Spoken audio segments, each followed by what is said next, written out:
네, 구독자, 시청자 여러분, 주말 잘 보내고 계신가요?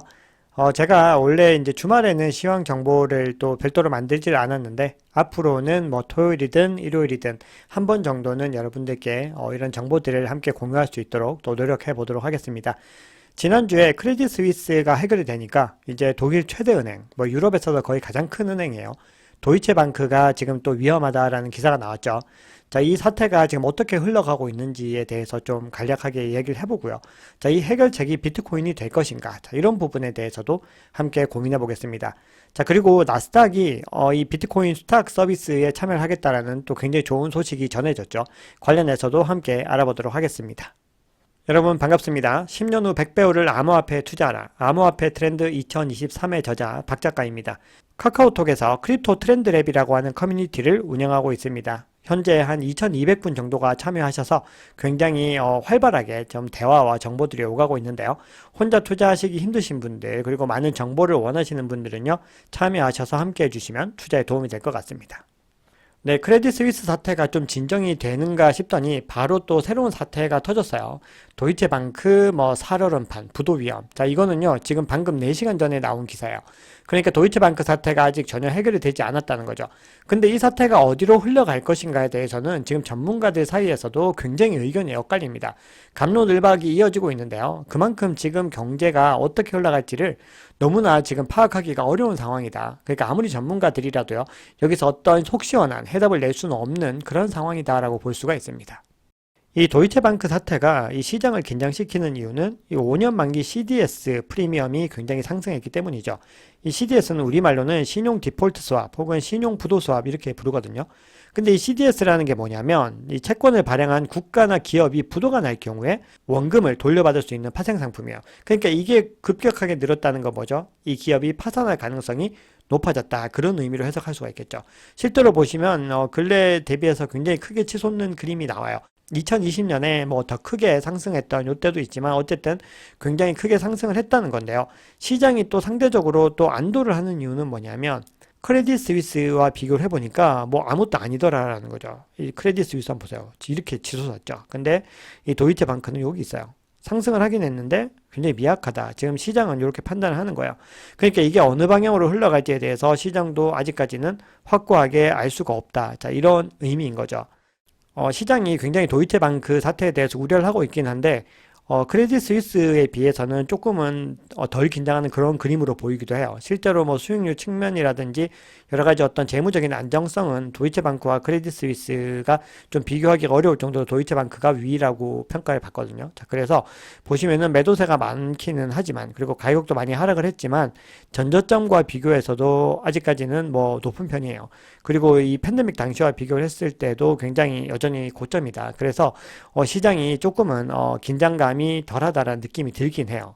자, 그래서 미국 3대 주가 지수도 모두 상승 마감하는 그런 그림을 보였습니다. 다우는 0.41, 나스닥 0.31, 그리고 S&P 0.56%로 마감을 했습니다.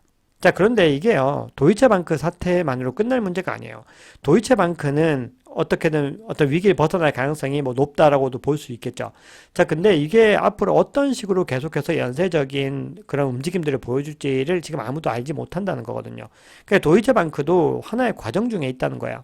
그리고 중요한 건요, 이제 보시면 제니 옐런이나 제롬 파월이 뭐 계속해서 비슷한 얘기를 하고 있는데 은행 시스템은 건전하게 유지가 되고 은행 시스템이 굉장히 강력하게 그리고 유동성으로 탄력적으로 뭐 운영을 한다 이런 얘기를 하는데 사람들이 더 이상 이 두 사람의 말을 신뢰하지 않는다는 거예요. 계속해서 말이 달라지고 이 사람들의 얘기와는 다른 현상들이 계속 일어나고 있죠. 그래서 많은 미국인들이 돈을 현재 옮기고 있다라는 그런 통계가 나오고 있어요. 자, 어디로 옮길까요? 뭐 여러 가지 자산들이 있지만 기본적으로는 이제 비트코인이 많이 부각이 되고 있는 거죠.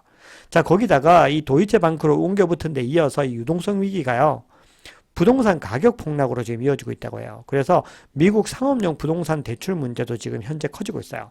그래서 세계 3대 신용평가사인 이 무디스가요, 미 금융당국이 현재의 혼란을 억제하지 못할 가능성이 있다라는 평가를 내놓으면서 이 은행 리스크가 금융권을 넘어서 다른 경제 부문에도 확산할 수 있다라는 굉장히 좀 무서운 보고서를 내놨습니다. 자, 그러면 이제 비트코인을 한번 볼게요. 자, 비트코인은 28K 부근에서 계속해서 횡보하는 그림을 보여주고 있습니다. 지금 늘 강조드리지만 28K를 뚫어내야지 30, 32K, 35K로 갈 수 있다라고 말씀을 드렸어요. 근데 만약 이 저항을 뚫지 못하고 이제 하락을 하게 될 가능성도 있죠. 만약에 그렇게 됐을 때는 어디에서 지지를 받아서 다시 상승 곡선을 그리게 될지. 자, 이런 부분들은요, 제가 뒤에서 유명한 차티스트들의 어떤 자료들을 가지고 왔으니까요. 영상 끝까지 봐주시면 좋을 것 같습니다.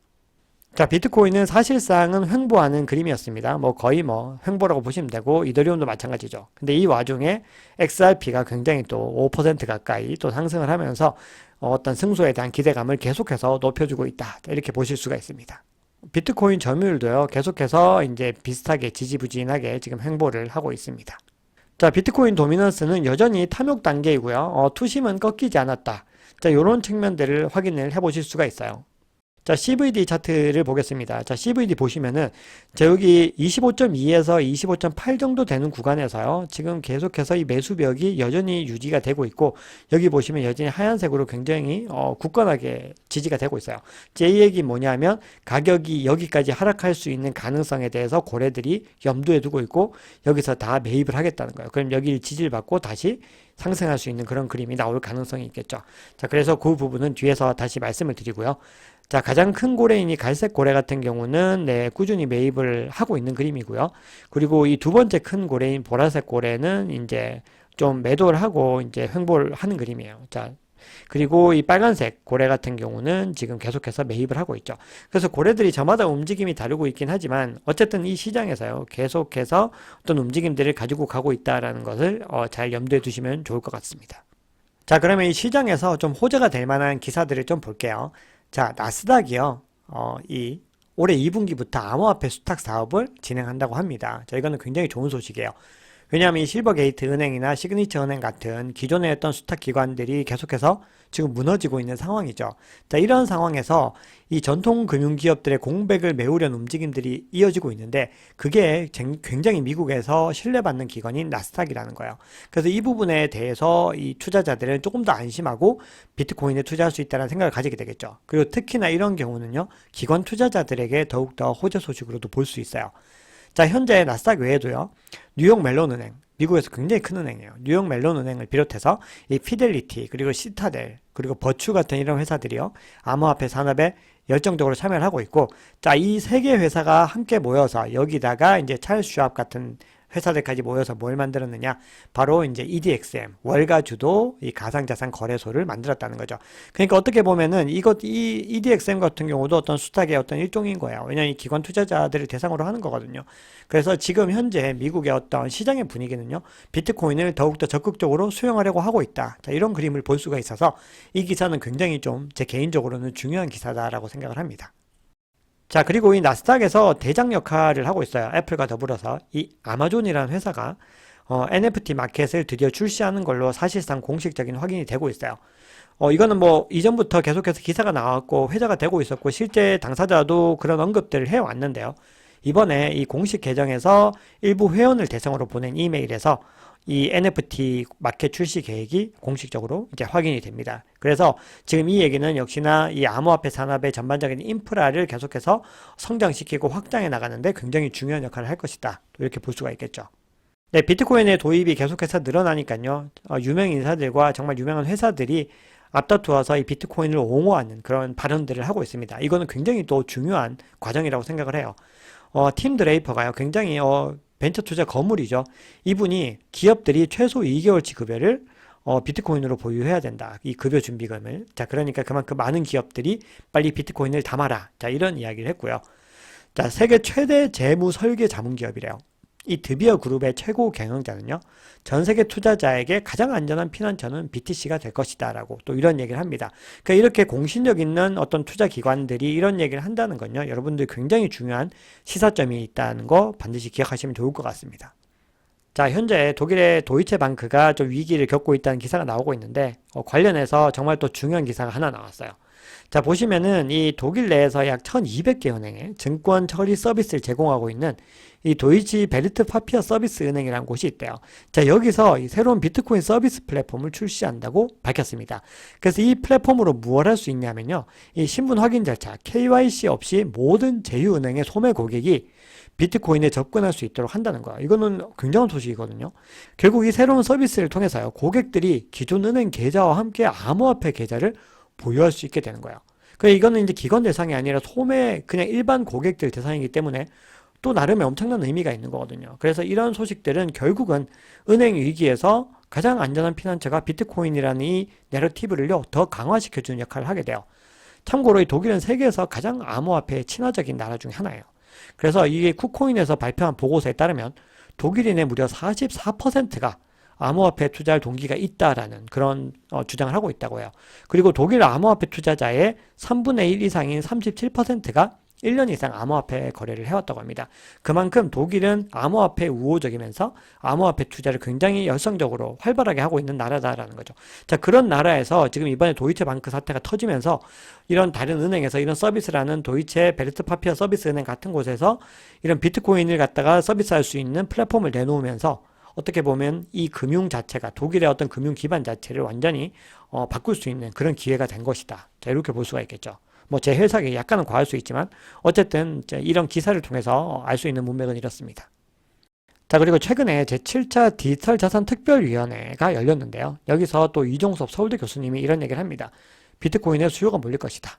디지털 금처럼 행동하게 될 것이다. 자, 그만큼 비트코인과 금의 지금 상관계수가 높아지고 있고요. 많은 사람들이 왜 비트코인이 인플레이션 자산이냐 이런 의구심을 풀었는데 그런 의구심에 대해서도 상당 부분 지금 해결을 해나가고 있는 그런 상황이다라고 볼 수가 있습니다. 자, 그리고 이 소식은 좀 많이 들어보셨을 텐데요. 자, 코인베이스의 전 CTO였던 분이에요. 여기 보시면은 발라지 스리니 바산, 굉장히 이름도 어렵네요. 자, 이분이 90일 내에 100만 달러 비트코인 도달할 것이다 라고 해서 200만 USDC 베팅을 지금 한 상태예요. 그래서 이거 스마트 컨트랙트를 통해서 진행을 하는 거고요. 실제로 이걸 이제 입금을 했다라고 기사가 나왔습니다. 자, 100만 달러라고 하면요. 현재 우리 돈으로 따지면 거의 13억에 달하는 돈입니다. 만약 3개월 안에 도달하게 될지 우리도 함께 지켜보면 좋을 것 같아요. 자, 요즘에 이제 리플이 계속해서 소송 기대감, 승소 기대감으로 상승을 하고 있는데요. 또 이런 주장도 나옵니다. SEC는 소송 결과와 상관없이 이 프로젝트는 장기적으로 성공할 수밖에 없다. 또 이런 이야기들이 나오고 있습니다. 자, 이번에는 제가 평소에 좀 자주 소개해드리는 트레이더 앨런이라고 하는 분을 언급을 좀 해보겠습니다. 자, 이분이요. 이번에는 다이아몬드 패턴이라고 하는 거를 좀 언급을 하고 계세요. 그래서 이 스토캐스틱 RSI 상에서 현재 이제 크로스오버가 나올 거라는 거예요. 이제 골든 크로스로 넘어갈 거라는 얘기인데요. 자, 그렇게 됐을 때 이 다이아몬드 패턴에 의해서 이렇게 팡 하고 상승 추세를 그릴 것이다. 자, 이런 이야기를 하고 있고요. 그리고 인컴 샤크라고 하는 분은요. 요렇게 얘기를 합니다. 지금 굉장히 좀 지루한 주간이 되고 있어요. 그래서 아마도, 이게 이 월요일이 되면은 아마도 좀 어느 정도 매도세가 나올 것 같다는 거예요. 이분 의견입니다. 개인적인. 그래서 이렇게 하락을 하게 될 것 같고요. 자, 그리고 이후에 다시 불리시한 움직임이 일어나면서 여기서 축적을 하게 되고요. 다시 한번 더 상승하는 이런 그림들을 그리게 될 것이다. 또 이렇게 얘기를 하고 있습니다. 자, 렉트 캐피털이라는 분인데요. 이분은 이제 먼슬리 캔들, 이 월별 이 차트가 이제 마감이 되고요. 이제는 매크로가 다운 트렌드로 내려갈 거라는 거예요. 그러고 나서 다시 새로운 불마켓이 될 것이다 라고 얘기를 하고 있어요. 이거를 지금 2014년, 2018년과 비교를 해서 동일한 패턴으로 이런 그림들을 지금 언급을 하고 있어요. 이렇게 해서 이런 패턴을 그릴 것이다 라는 거죠. 왜냐하면 이 당시 어떤 매크로 상황들까지도 같이 비교를 해서 차트에 대입을 해보니까 이런 유사한 움직임이 나오더라. 자, 이런 이야기를 하고 계십니다. 자, 마지막으로 이제 권도영이 잡혔죠. 이 권도영 씨가 잡혔어요. 그래서 지금 몬테네그로에서 이제 범죄 인도 청구를 이제 한국에서도 했고요. 그리고 미국 SEC도 8개 법을 가지고 이제 범죄 사실 이제 그 기소를 한 거예요. 그래서 지금 미국으로 갈 것이냐, 한국으로 갈 것이냐가 굉장히 지금 굉장히 뜨거운 이슈가 되고 있는 상태죠. 그런 상황에서 이 몬테네그로 법원에서 이 구금 기간을 최장 30일 또 연장을 했어요. 왜냐하면은 풀어주면 도주할 가능성이 있기 때문에 연장을 했더니 권도영 측은 구금 연장에 항소하겠다. 뭐 또 이런 입장을 밝힌 상태입니다. 그래서 어쨌든 뭐 머지않아 어디로 가게 될지가 결정이 될 텐데요. 자, 여기에 따라서 또 어떤 식으로 시장이 움직일지 봐야 되고, 그리고 SEC는 앞으로도 계속해서 이 시장을 공격을 할 건데요. 그럼에도 불구하고 이 시장은 여전히 가능성이 높다. 자, 이렇게 보시는 게 좋을 것 같아요. 그래서 이제 이런 얘기 제가 한번 소개해 드렸는데, 결국인 SEC가 이제 공격을 하고 있는데, 결국은요, 이런 과정들은 장기적으로는 굉장히 좋은 호재일 수밖에 없다는 거예요. 왜냐하면 이 규제 이슈가 마무리가 되어야 된다는 거죠. 그래서 여기서 이 코인베이스 전 CTO는 이렇게 얘기하죠. 비트코인은 전 세계의 보호를 받게 될 것이다. 그리고 여기 이제 암호화폐 혁신이 임하면요, 이런 모든 조치가 향후 판례가 될 가능성이 있어서 어떤 규칙을 만들어내게 될 것이다. 자, 이렇게 이야기를 하고 있습니다. 자, 오늘 준비한 이야기는 여기까지입니다. 제가 좀 짧게 하려고 했는데 또 이틀치를 갖다 한 번에 몰아서 하다 보니까요, 생각보다 좀 길어졌습니다. 자, 오늘 일요일인데요. 주말 잘 마무리하시고 또 다음 주 멋지게 시작하시길 바랍니다. 지금까지 박 작가였습니다. 내용이 괜찮으셨다면 구독, 좋아요, 알림 설정, 댓글 부탁드리겠습니다.